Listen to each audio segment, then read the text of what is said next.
HR tech, work tech, and investment are transforming the future of work. Are you in the know? Welcome to the WorkTech podcast. Join host George LaRocque for expert insights on the trends, M&A activity, and strategies shaping the workplace. Brought to you by oneworktech.com and the Work Defined Podcast Network.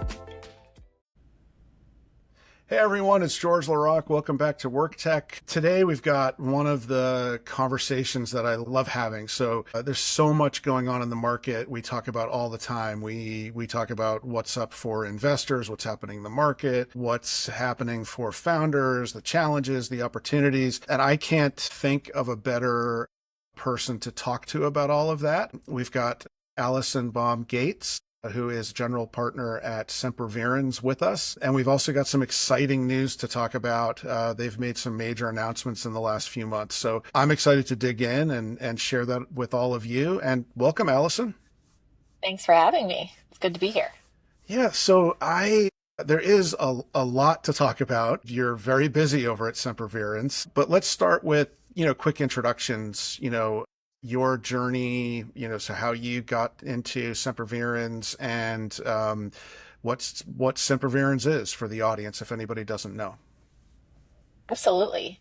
Semper Virens is an early stage venture fund. We invest in technology changing healthcare, work, and financial wellness. And our thesis as a fund is that technology has disrupted the relationship between employers and employees. Our parents' generation or our grandparents' generation went into an office 5 days a week, had the same job probably their entire career. Today, 20% of millennials have changed their job in the past year alone. They have, on average, 13 jobs so far, if you were born between 1980 and 1985. Everybody is highly dissatisfied, pursuing different types of careers. And historically, that employer-employee relationship has been critical. You get your healthcare from your employer, you get your work from your employer, your identity from your employer, your community from your employer, and you get your money from your employer. And so we believe we need to rewire that relationship, and those pieces, which also happen to be the largest sectors in the economy, need to be rebuilt for a digital age and now an AI age. So we're investing in companies from seed to Series B, and we help create a competitive advantage by accelerating distribution through our network of end customers and distribution partners. So we have an advisory group of over 200 senior executives from publicly traded companies that act as advisors, customers, and references for our portfolio companies. And we also get about 35-40% of our capital from strategic partners that like to either invest or distribute or be customers themselves. They come from a number of different categories: insurance carriers, health plans, hospital systems, payroll providers, brokers. So whether you're selling to any of those personas or you're selling direct into the enterprise, we can hook you up with exactly who you need to know in order to make it happen. We were founded in 2018. Today we have about 300 million under management, portfolio of roughly 80 companies. We're a top quartile fund, and yeah, we've been busy. So that's a little bit about Semper Virens. My journey into venture was a little bit unusual. I have always been really obsessed with this idea of how work is changing. I grew up watching both of my parents' jobs being constantly disrupted by technology. My mom was a graphic designer, my dad was an architect, and then went into finance. And so kind of grew up being totally committed to making sure that it never happened to me. I went to Harvard, started my career on Wall Street, thought I had made it, and then the financial crisis happened. And the combination of a rough macroeconomic environment and advances in technology meant even my job, several years out of an Ivy League institution, was being automated. And the kind of long-term trajectory had changed. So I kind of thought, hey, I've had every privilege in the world. I've literally been obsessed with this since I was a kid. And yet this is still happening to me. like this is going to be one of the biggest problems for our entire generation. And so wanted to be in the disrupting side instead of the disrupted side. So joined a venture-backed startup, ended up taking that business internationally. So moved to Hong Kong and then Tokyo, and then actually started a venture fund while I was out there, investing in the future of work and helping companies think more globally. Ended up kind of saying, okay, we raised about $40 million for that fund, invested in a number of unicorns, and then wanted to do VC for real. So moved to the Bay Area and joined a firm based on Sand Hill Road. And while I was there, I got an inside look into how quickly venture itself is changing. So yet Right. again, technology disrupting the industry that I've chosen. And, when I teamed up with my partners at Semper Virens, I really believe that this is the future of venture, that we need to have a very focused thesis as well as a concrete value add in order to help our companies succeed. Yeah. And when you joined Semper Virens, were you part of the founding team that was creating it, or early? How did that look at the time? Brack and Robbie started Semper Virens in 2018, Okay. both coming from the Sequoia Consulting Group. They saw kind of this massive customer base of high growth tech companies that were eager to adopt new tools for their talent pools. And so, they wanted to invest and spur innovation that might help them have a competitive edge. Our first fund was 20 million. It was a little bit of an experiment. We had 99 individual investors in the fund, and that was where our capital came from. And I was actually at another venture firm at the time, kind of investing in the same companies and meeting up with them every day and kind of talking about deal flow. And in 2019, 2020, Robbie came to me and said, "Hey, I think we're going to do this for real." And I had kind of this unique experience being a co-founder and entrepreneur in venture previously. And so, we were a match made in heaven from that perspective. And yeah, we've grown quite a bit since then. Yeah, it's such a great story. And I think it's so unique. There are so very few firms that are really focused on this space. And then individuals in those firms who have any real experience, as an operator or, working in the field at all. So that's always struck me, both, the expertise that you all have looking at all your bios, but then also all of your LPs, everything's very intentional. And you can see that when you take a closer look. So I recommend any founder taking a closer look, and so, kudos on all of that. And I agree with you. I think that focus, just like for the startups that we talk to, Yeah. focus really differentiates and helps in the field. So, but and now you've written a book about all of this as well, right? Your Yes. journey to this point. Yeah. I mean, throughout my career, I've developed this reputation for saying embarrassing things and I guess being willing to share my failures and my journey. And so tried to capitalize on that, I think, throughout my career in venture. And this is true in entrepreneurship too. There's this ethos of fake it till you make it. Everybody's crushing it. Oh, look at all these successful things that I've done. And, venture is a game where you could invest in 100 companies, and if you get just one right, that makes you good at it. Yeah. And I really wanted to share all the learnings along the way of the mistakes that I made and the things that didn't work out, because that's what's made me into the investor that I am today. And I think from the outside looking in, you can often look at venture and just think, wow, everybody's so lucky and they're just doing great. But I wanted to kind of pull back the curtain a little bit and share not only my stories of investments gone wrong or, botched board meetings, but also share those from other VCs as well. I think I've had to piece together a lot of stories, over drinks or walks and where people tend to open up. And so wanted to create a piece of a repertoire of some of those stories that I earned over the years that, if I could get some of my friends to open up to about when they really internalized the lessons that they needed to learn in order to be successful at venture. So I've got some great interviews in there, great stories. Hopefully it'll make you laugh, but also be a little bit useful. Cool. And I'll make sure to put a link to the book in the notes. And And what's the title of the book? Breaking into venture. Excellent, excellent. Well, I know there are a lot of folks considering that move, so Yeah. should be required for them. So, but all of that, I could dig into your story and just the backstory on Semper Virens for a long time. But there are a couple of announcements that you've made in the last few months that sort of brought us together here.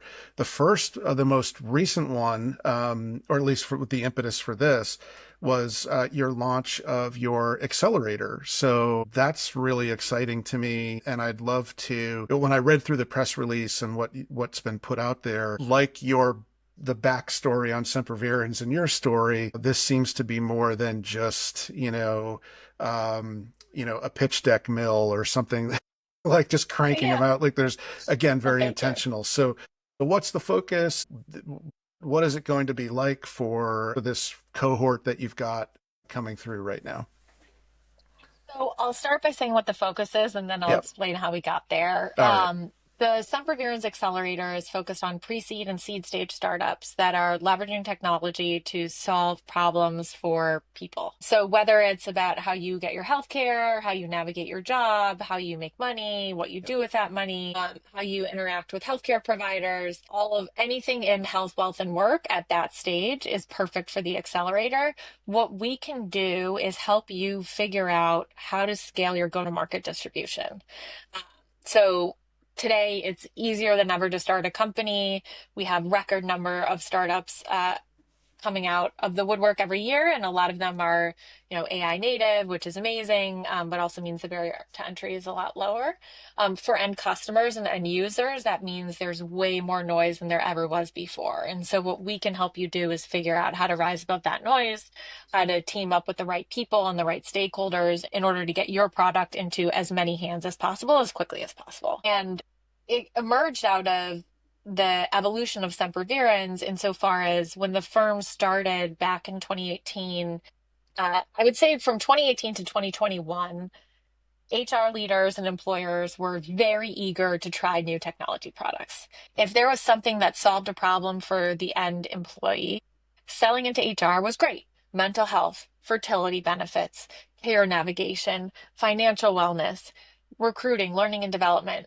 The floodgates were open and everybody was trying new things, and that was awesome. But what started to happen in 2021 when the market kind of hit a peak and everybody started to peel back budgets, really emphasize ROI, is that we heard from a lot of HR leaders, I really want this for my employees, but I don't think I should be the one to pay for it. And we started to see the most compelling founders figure out how to go through insurance carriers or sell straight into health plans or get a Workday or a ServiceNow or a payroll provider like ADP or Paychex to be the customer or the person buying the product and then distributing it through to the end user. So there are all these complex stakeholders around the table that are behind the scenes when it comes to making your life possible as an employee, and really smart founders figured out how to find them instead of selling directly into the employer. And that's a massive opportunity, but it's also really confusing because we look for founder market fit. If you have experience in healthcare or you have experience in HR, great. But there's no way that you have experience with life and disability cares and brokers and also health plans and also hospital systems and also, core HR tech providers. And so the program is 10 to 12 weeks. We bring in all of these different stakeholders. We help you, we educate you on how they work. We team you up, we introduce you to the people that you need to know if you were to work with them. We help you learn how it works and then actually match you with advisors that will help you navigate your distribution channel of choice. So it's a world of abundance in a lot of ways, but Okay. that means that finding your path can be even more confusing. And that's really the problem we're trying to solve with the accelerator. Yeah. Well, I can tell you that I talk to a lot of startups that are in between those stages you talked about or coming out of them. And I spend a lot of time talking to them about how the most efficient way to get to market is an ecosystem. And I'm not just talking about referral relationships, but real partnerships, real reseller or embedding your technology. And that is super helpful. because most of them haven't really considered those channels that you're talking about, really meaningful channels.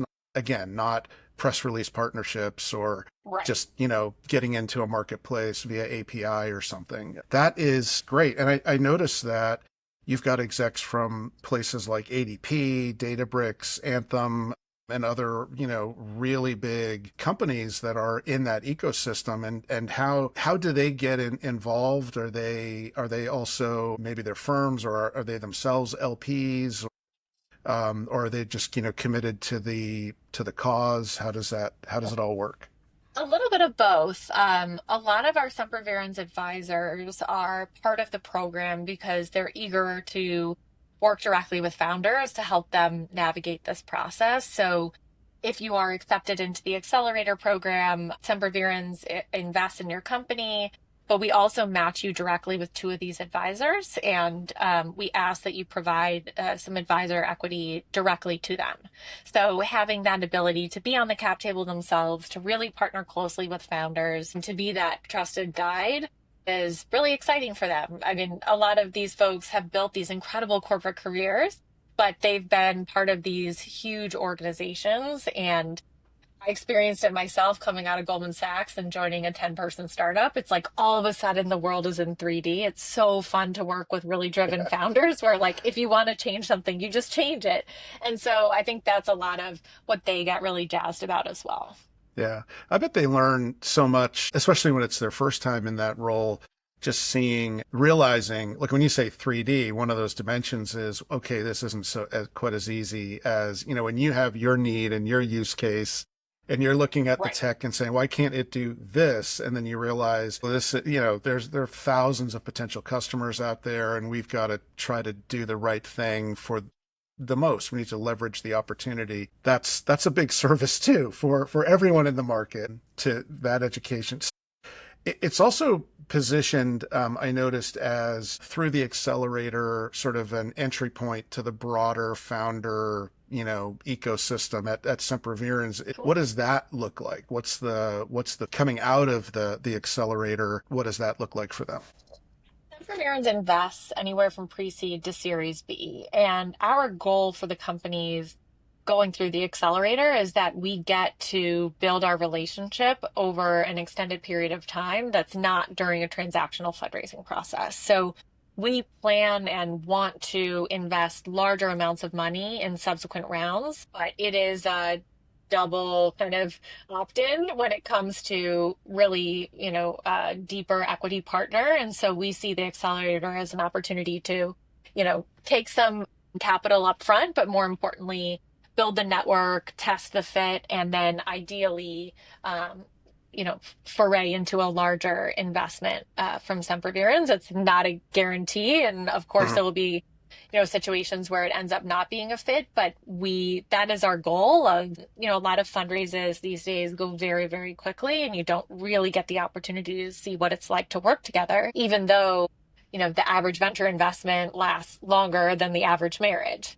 And so being able to really test that out on both sides is a lot of fun and really valuable for both of us. And as an accelerator, I realize the span that you've mentioned that the Semper Virens invests in. Are you, considering founders that have an idea and a good track record, or do they need to have product, or is there a shape of the startup that needs to exist before you'll consider them for the accelerator? We believe there needs to be a product that's ready to show potential customers. If we're going to walk you into, brand name health plans and employers, it is beneficial to have something ready to demo where you know exactly what problem you're solving. How you get it into the right hands, that's where we can help you figure it out. But if you're still in the idea stage, it's probably you're too early for the accelerator. Okay, so they've already got product market fit,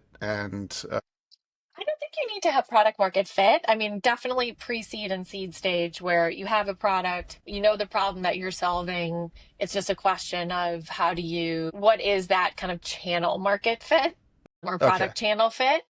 Yeah. Yeah. Okay. No, that makes a lot of sense. Well, it sounds really exciting, and it sounds very different that, I meet a lot of founders who have gone through less focused accelerators, and, they spend a lot of time and end up giving up equity and, sometimes dollars to get into those programs, and the return isn't really there. And this is all based on developing channels to deliver that return, that go to market and that scales. Like, really like the approach. So the other big news, though, that you had, the other big announcement that you had made in the last few months was, I guess, closing the 177 million. That was across two vehicles early this year, right? That's so you've come a long way from the 20 million. Yeah, feels good. Tell us about those funds, and I think you've talked about the thesis. So, like, what types of companies or stage companies you're looking for, but maybe an update on how that's been deployed and where you see you're moving forward. Yeah, the new funds are a continuation of what we've been doing. Pre-seed the Series B Yep. investing, writing checks 500K to 5 million, and then taking those companies and leveraging our ecosystem, our network of end buyers and distribution partners to help them scale faster. We do place a really big emphasis on founders. Hmm.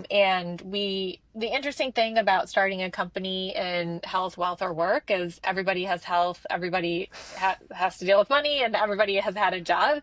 Yeah. Probably most people have hired someone at least once. And so I think a lot of founders kind of tell this story when we hear their pitches of like, I had a health scare myself. And, I think that is definitely powerful in terms of inspiring a mission for your company. But we really look for founders that have experience with the end customer that they're selling to. So just because you've had a health problem doesn't mean you know how a health plan works. And so really looking for founders that have had experience navigating the maze of the employer-employee relationship in whatever capacity that is, and are eager to solve a problem and understand the complexity of the process. So that's a big piece for us. And then I think what a lot of founders don't realize is there's also just fund founder fit, where depending on where you are in your deployment cycle or kind of where you are in your fund metrics, sometimes there could be really great companies that just are not good investments because they don't fit into the portfolio. And so that's why I like to do a lot of talking about venture and writing and speaking about ventures, so that a lot of times it really isn't you, it's us, but also a lot of times it really is you. Sorry. Yeah, that's of course. Yeah. But so the bit about the founders and their experience, I find some folks come in from, outside, and the way you framed it is exactly right. Like, well, I've had a job and I know, Yeah. my manager sucks, so I know how to do this better, or, recruitment or healthcare. But sometimes those fresh eyes are really powerful. And I find when Mhm. they've, surrounded themselves, when they've made the effort, to maybe bring in a co-founder who has the kind of background you're looking for, and maybe they've got the business model and the acumen to take something to market, and somebody else is framing the solution. But I can see it go both ways. The folks that come in with the experience can have blinders on and really be narrow in how they view things. And I'm curious, is it a co-founder mix that you find, helps in that, or is it just digging in a level deeper to understand how they think about solving problems? Definitely. The number one trait that I value in a founder is self-awareness. Okay. So I think you need to know enough to know what questions to ask, but not think that you have all the answers. And a lot of times we see folks that have too much experience and they think they have all the answers. And that could be a really bad thing also. So that self-awareness piece is really important. And again, that's something we get to see over time, especially if you participate in the accelerator, where we can see, how you deal with identifying gaps and also how you go about fixing them. Yeah.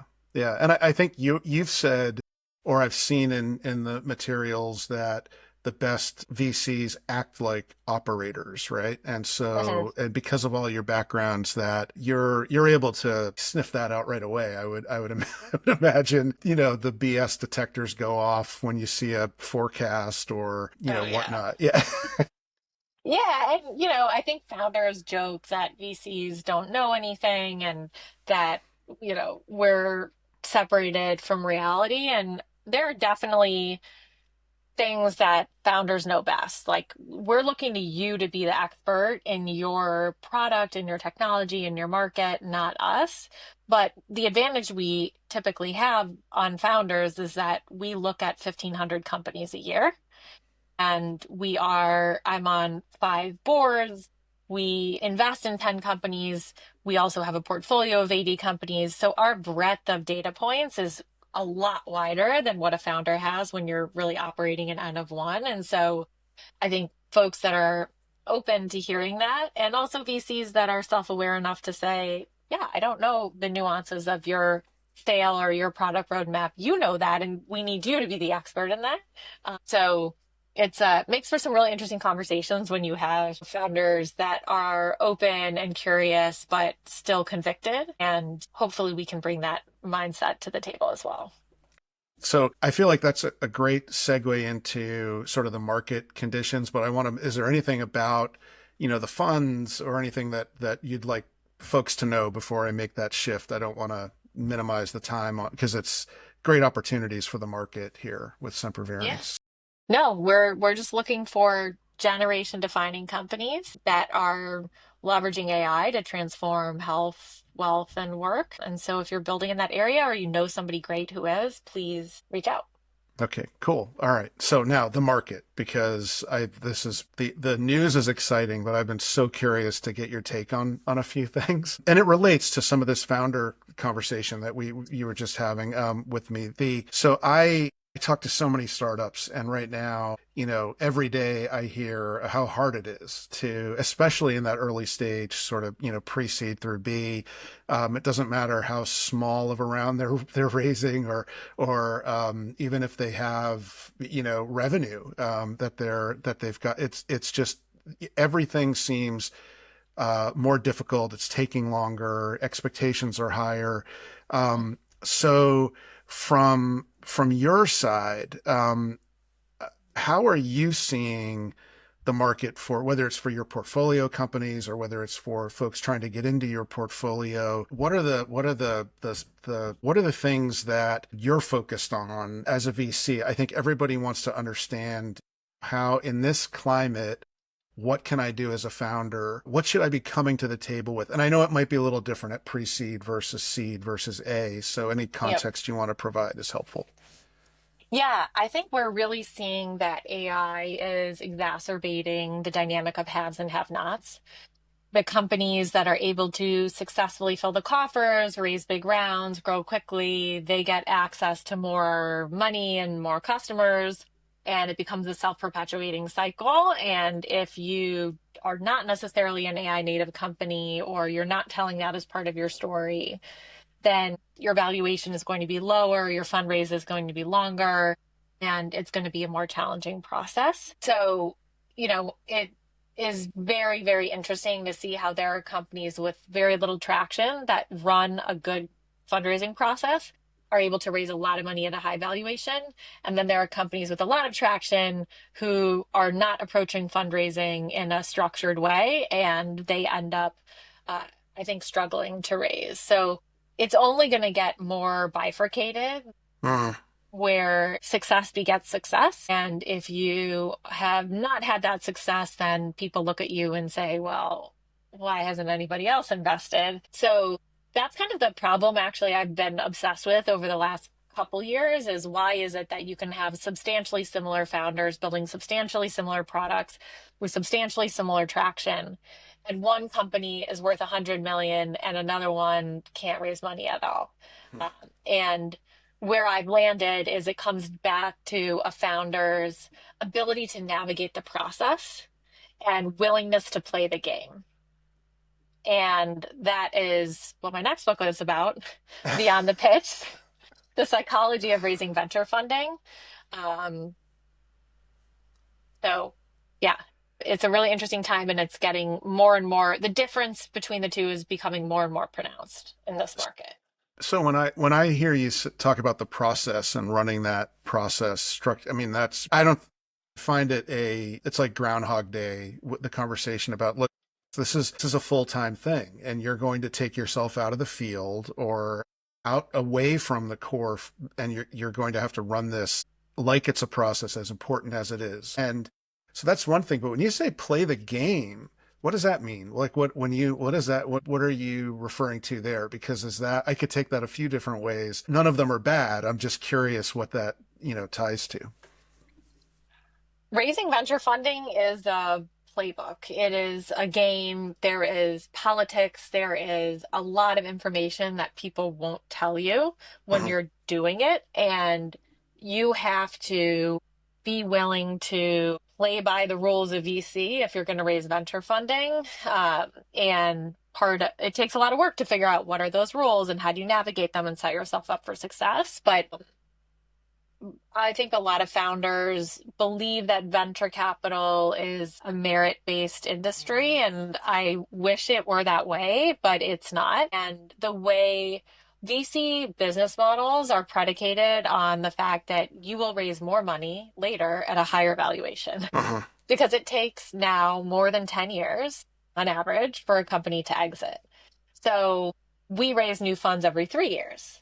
So you need to be able to demonstrate, or you need to be able to make me believe that sometime in the next 3 years, you'll raise more money at a higher valuation. And that makes me look good so that I can go out and keep raising money and in order to keep investing money. So I think there are a lot of folks that approach the process saying, if I have it's the same as distributing a product. You say, I have a great product, so people will buy it. Unfortunately, that's not how the Right. world works. The best product doesn't always win, and I think that's true in venture as well. Yeah. That that might be your answer to that question might be the most honest thing I've heard a VC say about the process.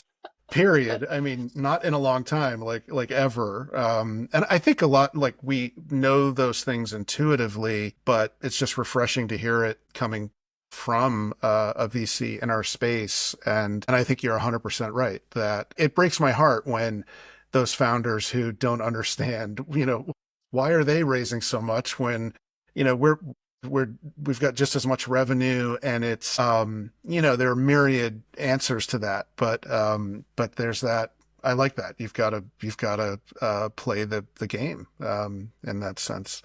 So all right, we're running out of time. I had a couple of questions I wanted to ask you and close that I think we covered. So I think the important thing is for folks to understand where can they get your book? And I'll share a link, but maybe we talk about the title of the book again so folks can go find it. And what's the best way to get in Semper Virens' pipeline? Maybe that's the bigger question. Absolutely. So please, if you think the accelerator could be valuable to you, go ahead and apply. We take applications on a rolling basis. The deadline for the next cohort is August 15th. So please go to our website, sempervirensvc.com/accelerator, and click the apply here button. And that is the best way to get into our pipeline. And my book is called Breaking into Venture. It's available on Amazon, audiobooks.com, audible.com. I did not narrate it, unfortunately. There is a funny story Okay. about that I will save for the next episode, but please All check it right. out and hopefully it will be helpful. Cool. That's great. We'll link to all of that in the show notes if you're on YouTube or if you're seeing this via LinkedIn or something, a clip, it'll be at WorkTech in our article there. So Allison, thank you so much. Thanks for having Thank you, such a George. such an open conversation about this and sharing the Semper Virens story and your story with the WorkTech audience. I really appreciate it.